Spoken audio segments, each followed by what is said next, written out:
Sir అంటే ఎప్పుడు గూడా తెలుగు జాతి బతకాలి, తెలుగు నటులు బతకాలి అని పదే పదే ఆయన మాట్లాడేవారు ఎక్కువగా. అవును. కొన్నిసార్లు వివాదాలు కూడా అయ్యాయి. అంటే కొందరికి నచ్చేది, ఆ! కొందరికి నచ్చకపోయేది. నచ్చకపోయేది. అంటే మీరెప్పుడైనా అన్నారా ఎందుకు ఇవన్నీ నీకు అని లేదు. వారించడం నేను గాని? ఆయన దాంట్లో ఎప్పుడు దేనికి ఇంటర్ఫియర్ కాలేదు. హ్మ్. ఆయన నా దాంట్లో దేనికి ఇంటర్ఫియర్ కాలేదు. హ్మ్. మేము పాపమోహన కొట్టగానే ఉండేవాళ్ళం. ఆయనకి ఏ ఆలోచన వచ్చినా, నాకు ఏ ఆలోచన వచ్చినా హ్మ్.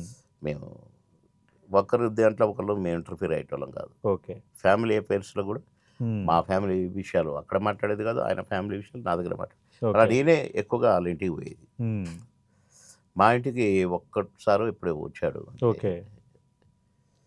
కానీ మేము బాగా అవును. అంటే టఫ్ టఫ్ టైమ్స్‌లో మీ ఇద్దరి మధ్య సహకారం గాని, కొంత మాకు టఫ్ టైమ్స్ సముదాయం రాలేదండి. రాలేదు. హ్మ్. మేమెప్పుడు జోవియల్‌గానే ఉన్నాం. హ్మ్. అసలు మాకు గ్యాప్ ఏదండి. హ్మ్. టఫ్ టైము అని ఆలోచించే టైం ఎక్కడిది. రోజు 6 షిఫ్ట్‌లు చేసేది పని చేసేది. Yes sir. ఆ! ఆరో షిఫ్ట్ ఎప్పుడు తెల్లారుజామున 4-6 హ్మ్. మళ్ళీ 7:00 కాల్ షిఫ్ట్. ఓకే. మళ్ళా షూటింగ్‌లో ఉండేవాళ్ళం. మొహం కడుక్కోవటానికి, స్నానం చేయటానికే అంతే. 1 అవర్ ఓకే. 6-7. హ్మ్.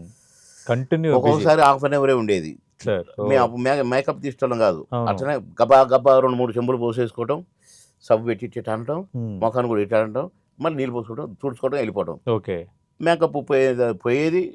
ఉన్న దాని మీద మళ్ళా టచ్‌అప్ చేసేది. చేసుకునేది. అంతే. ఓకే. అట్లా పరుగులు తీశా. అదే సార్. అంటే కోట శ్రీనివాసరావు గారు ఒక ఇంటర్వ్యూలో అన్నారు సార్. మొత్తం నేను కుటుంబాన్ని పట్టించుకోలేదు. నాకు ఇప్పటికి అది ఒక పెయిన్‌ఫుల్‌గా ఉండిపోయింది. మొత్తం సినిమా ఆహ్, అక్కడికి పోవటం, ఇక్కడికి పోవటం అని. ఏమో హ్మ్. నా అంటే నేను దృష్టికి ఎప్పటివరకు పిల్లలకి సరిగ్గా టైం ఇవ్వలేకపోయాను ఆయన అని బాగా ఇవ్వలేకపోయినా వర్రీ అయ్యారు 2, 3 ఇంటర్వ్యూల్లో. ఏమో నేను నేను సేమ్. హ్మ్. కానీ నేనెప్పుడు వరి కాలేదు. Yes sir. ఎందుకంటే నా బిడ్డలిద్దరు కూడా నాకు కోఆపరేట్ చేశారు. నా కొడుకులిద్దరు బాగా చదువుకున్నారు. ఎక్కడ ఫెయిల్ కాలేదు. హ్మ్. ఇద్దరు డిగ్రీల వరకు వచ్చారు. మాస్టర్ డిగ్రీ దాకా వచ్చారు. వాడు ఇంజినీరింగ్ పాస్ అయ్యాడు. Yes sir. వీడు ఎంబీఏ పాస్ అయ్యాడు. ఎక్కడ నాకు డిస్టర్బెన్స్ లేదు. సమస్యలు ఏమీ లేవు. కాకపోతే వాళ్ళు ఏమడిగితే అది. హ్మ్. మా పిల్లలకి లంచ్ ఎక్కడో తెలుసా అండి? Sir. Paradise hotel. Okay sir. వాళ్ళకక్కడ ఖాతా. ఆహా! ఖాతా. ఓకే. ఎంతమందున్నా ఫ్రెండ్స్ తినటం, రాసిపోయి పోవటం. హ్మ్. నేను మంత్లీ వన్స్ పేమెంట్ చేసేవాడిని. పేమెంట్ ఇచ్చేది. Okay sir. ఒక్కోసారి కుదరనప్పుడు వైర్‌లో తీసుకుపోయి కట్టుకునేవారు. అవును. అట్లా నాకు డిస్టర్బెన్స్ మాకు ఎదురు కాలేదు. కాలేదు. సార్ మీరు హీరోకి కూడా చేశారు కదా సార్. అవునండి. అలాంటప్పుడు ఏమన్నా సరదాగా జోకులు గట్టా ఏస్తుండేవారా శ్రీనివాసరావు గారు? లేదు. ఆ! లేదు. బాగా చేసేవారు. నువ్వు బాగా చేస్తావురా నాకు తెలుసు. ఓకే. అంటే నేను సాంగులు ప్రూవ్ అయినా గదా! అవునవును సార్.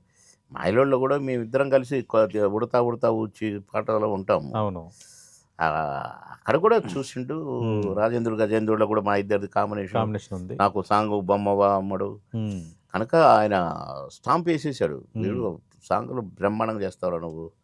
ఇక దాని గురించి మాట్లాడాల్సిన అవసరమే లేదు" అవును. అన్నట్టుగా మాట్లాడేవారు. హ్మ్. కనుక వీడు గ్యారంటీ హీరో ఎలిజిబులే వీడు అనేదే ఓకే. ఉండేది. ఆ! కనుక ఎప్పుడు కామెంట్ కూడా చేయలేదు. చేయలేదు. సరదాగా కూడా ఏమనలేదు. బాగా చేస్తావురా అని ఇంటర్వ్యూలలో చెప్పేవాడు. వాడు డాన్స్ బాగా చేస్తాడు. హ్మ్. ఓకే. టైమింగ్ నా కొడుకు. అవును.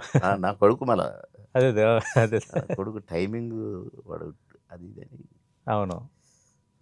అది మీలో ఈ డాన్సింగ్ ఎలిమెంట్ ఎలా వచ్చింది సార్? మీరు స్టెప్స్ పెర్ఫెక్షను. చెప్పాం కదా బ్రదర్. హ్మ్. మేము ఏమి చేసినా అది మా సొంతం కాదు. హ్మ్. మేము ఎక్కడనో ట్రైనింగ్ పోయో డాన్స్ నేర్చుకుని వచ్చినోళ్ళం కాదు. మేము యాక్టింగ్ నేర్చుకున్నోళ్ళం కాదు. హ్మ్. ఏదైనా ఇస్తే పటక్కన చేసేటోళ్ళం. Yes sir. సాంగులు కూడా గంతే. అవును. ఎక్కడ వన్ మోర్‌లు అట్లా ఉండేటివి కాదు. హ్మ్. సీన్‌లు గానీ, సాంగులు గానీ, ఫైట్‌లు గానీ. ఓకే. కనుక ఏదైనా ఇంత పేరు రావటానికి గానీ, మేము ఇంతమంది మమ్మల్ని తలుచుకోవడానికి కారణం దేవుడే. మేము హ్మ్. కాదు. అంతే. మాదేం లేదు అంతా ఇందులో. దేవుడి లీలే. ఇప్పుడు 'మాయలోడు' సాంగు హ్మ్. 365వ రోజు సెకండ్ షో చూసిన హౌస్‌ఫుల్. హౌస్‌ఫుల్. 365 రోజు యెస్ సార్. సంవత్సరం. సంవత్సరం. ఆ పాటతో. పాటతో. అవును. చిన్న విషయమా? అవును. కానీ నేను ఒక్క షాట్ గూడా రిహార్సల్ చేసి చేయలేదు. హ్మ్. 2 రోజుల్లో అయిపోయింది సాంగ్. అయిపోయింది. 3 రోజులు అసలు స జనరల్‌గా చేస్తే 3 రోజులు. కానీ హ్మ్. 2 డేస్‌లో అయిపోయింది సాంగ్. ఓకే. ఒక్క షాట్ కూడా ఇది రీటేక్ కాలే. చేసినయి లేవు. హ్మ్. Take okay. Take okay. Take okay అయిపోయింది సాంగ్. హ్మ్. అలాగే ఏం మీరిద్దరు చేసినామో తెలియదు. అవును. మీరిద్దరు కొద్దిగా నేను అలిగిన హ్మ్. డైరెక్టర్ గారి మీద, ఏంటి ఇదేంటి సాంగ్ తీయటం, ఓకే. ఒకసారి కనీసం డాన్స్ మాస్టర్ చెప్పిందని వినాలి కదా. హ్మ్. ఆ, అక్కడ ఇట్టిట్ అంటున్నారు, పాటేస్తున్నారు, సెట్ టేక్ అంటున్నారు హ్మ్. అని కొంచెం అలిగాను. కానీ బాగుంది మా మాట అవును. ఏనండి అని ఓకే. అచ్చిరెడ్డి గారు, కృష్ణారెడ్డి గారు వాళ్ళ ధైర్యం, హ్మ్.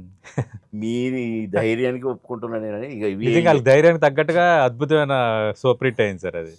అదే అంటున్నాను. ఆ! మళ్ళా అది కూడా అదే. అదే. ఆయన చేయించకపోతే అవును. అది మా అదృష్టం అంతే. అవును. అలాగే